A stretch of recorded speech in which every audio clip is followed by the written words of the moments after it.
कई जन्मों से बुला रही हूँ, कई जन्मों से बुला रही हूँ, कोई तो रिश्ता जरूर होगा।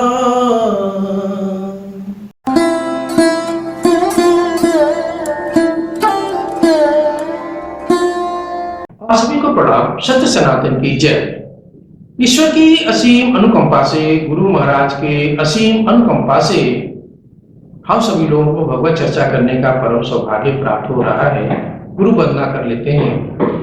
बंदो गुरु पदकंज कृपा सिंधु नर रूप हरि, महामोहतम पुंज जासु वचन रविकर निकल।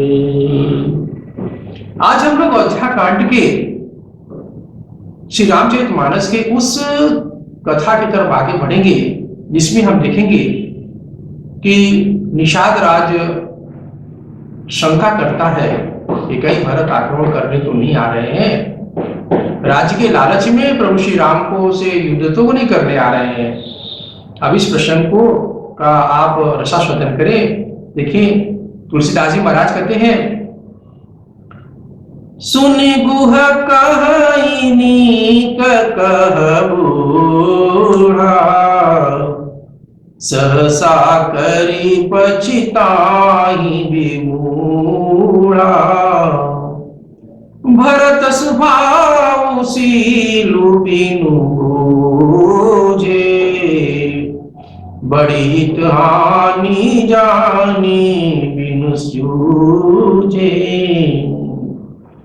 निषाद राज कहते हैं कि नहीं, ये जो बुजुर्ग कह रहे हैं कि अपने सैनिकों को समझा रहे हैं कि अभी तुम सभी रुक जाओ, जो ये बड़े लोग कह रहे हैं कि नहीं, लड़ाई झगड़ा करने से पहले आप जो है वहां पर जाइए भरत जी के पास, क्योंकि भरत जी का तो स्वभाव ही है सील से भरा हुआ। उनके पास जाइए, पहले उनकी मनसा को जानिए कि वो क्या चाहते हैं। हो सकता है कि किसी और कारण से यहाँ पर आए हो।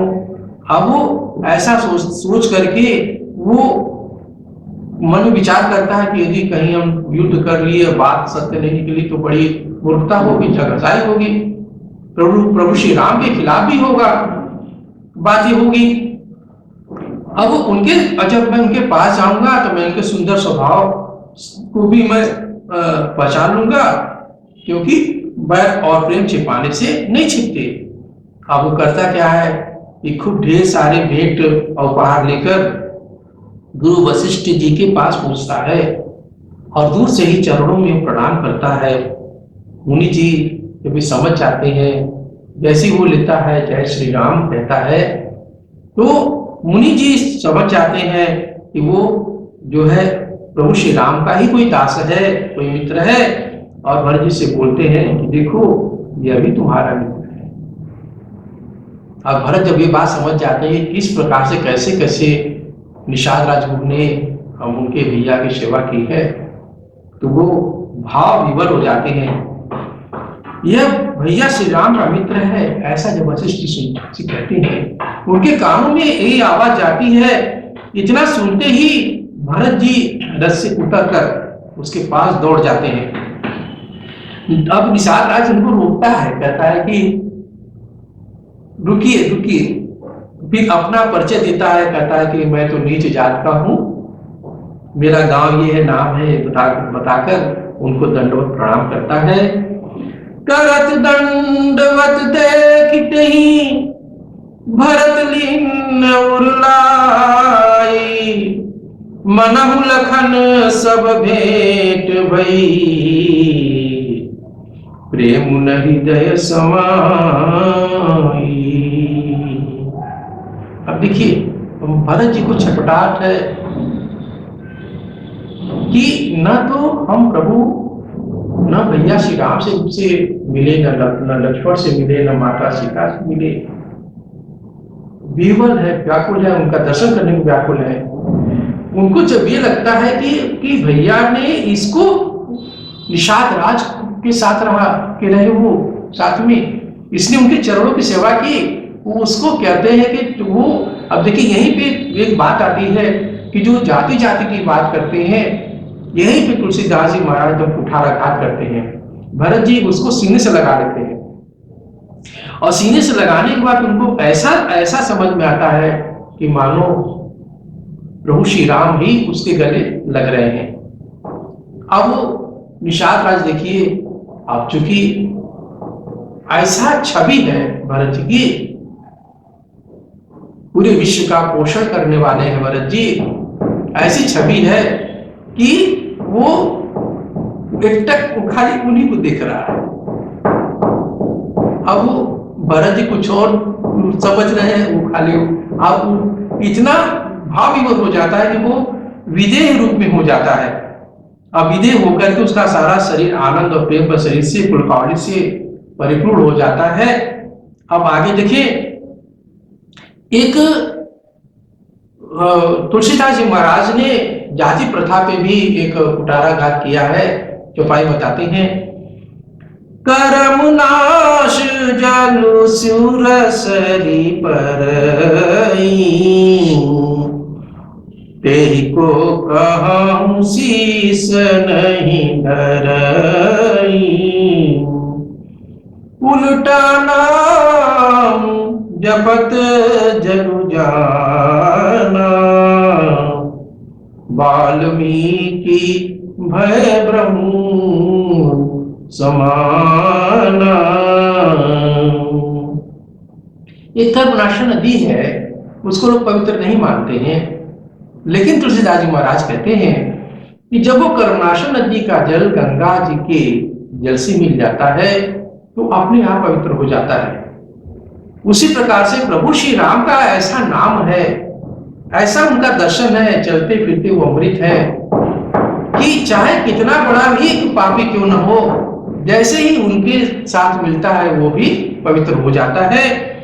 कहा कहते हैं कि जब कर्मनाशा नदी का पानी जल गंगा के जल से मिल जाता है तो शुद्ध हो जाता है, उसी से आचमन लोग करते हैं, उसी से नहाते हैं, उसी से पूजा पाठ सब करने लगते हैं। और वाल्मीकि जो निम्न जाति में पैदा हुए थे, मैं उन लोग सभी को समझाने का प्रयास कर रहा हूं, बताने का प्रयास कर रहा हूं। देखो भैया, कोई भी जो जाति में जन्म लेने से कोई ब्राह्मण नहीं बनता। ब्राह्मण बनने के लिए उसको जो है उस ब्रह्म का ज्ञान लेना पड़ेगा, उसको पढ़ना लिखना पड़ेगा, वो उसको साधना में बैठ करके उस प्रभु के नाम का जो प्राण पान की क्रिया में चल रहा है उसको समझना होगा, तभी जो वो ब्रह्मर्षि बन सकता है। और वाल्मीकि जी भी उल्टा नाम प्रभु का जलते जलते वो महर्षि वाल्मीकि बन जाते हैं। सोपचे सबर खस जमन जड़, पावर कोल किरात, राम कहत पावन परम तबुवन विख्यात। एक कुठाराघात और देखिए, जो वन में रहने वाले, चाहे वो मूर्ख है, पामर है, चांडाल है, सबर है, खस है, यवन है, कोल है, किरात है, ये भी राम नाम कहते ही परम पवित्र और त्रिभुवन में विख्यात हो जाते हैं। अब निषाद राज की दशा देखिए क्या होता है। निषाद राज जो है भरत से मिलने के बाद वह विदेह रूप में हो जा रहा है, उसको अपने शरीर की कोई शुद्ध बुद्ध नहीं कर रही है। वो सिर्फ भरत जी को टकटकी लगा के देखा जा रहा है, खाली देख रहा है, कहता है मेरा तो जीवन ही सार्थक हो गया। अब शत्रुघ्न जी भी कभी भी मन में लालसा, देखिए कितना सुंदर हमारी सनातन संस्कृति, भारतीय संस्कृति है कि प्रेम उमड़ रहा शत्रुघ्न जी को भी, लेकिन वो मर्यादित है। जब तक भरत की आज्ञा नहीं मिलेगी वो निषाद राज से नहीं मिल रहे हैं, और प्रार्थना करते हैं, इशारा करते हैं, शत्रुघ्न जी उससे गले मिलते हैं निषाद राज से, उनको भी असीम शांति की अनुभव होती है।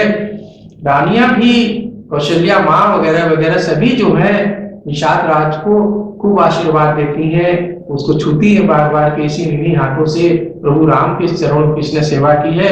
और वशिष्ठ जी का क्या कहना, वो तो आत्मज्ञानी है, वो जब सारा दृश्य समझते हैं, देखते हैं, समझते हैं, उनका भी मन आनंद से विभोर हो जाता है। अब आगे कथा अगले विषय में सुनाऊंगा, एक छोटा भजन। कई जन्मों से बुला रही हूँ, कई जन्मों से बुला रही हूँ, कोई तो रिश्ता जरूर होगा, नजरों से नजरें मिला न पाए, मेरी नजर का कसूर होगा, तुम ही तो मेरी आत्मा हो, तुम ही तो मेरे परमात्मा हो, तुम ही तो मेरी आत्मा हो, तुम ही तो मेरे परमात्मा हो, मुझे में रह के मुझी से पर्दा, मुझे में रह के मुझी से पर्दा, ये पर्दा गिराना जरूर होगा, कई जन्मों से बुला रही हूँ, कोई तो रिश्ता जरूर होगा, नजरों से नजरें मिला न पाए, मेरी नजर का कसूर होगा।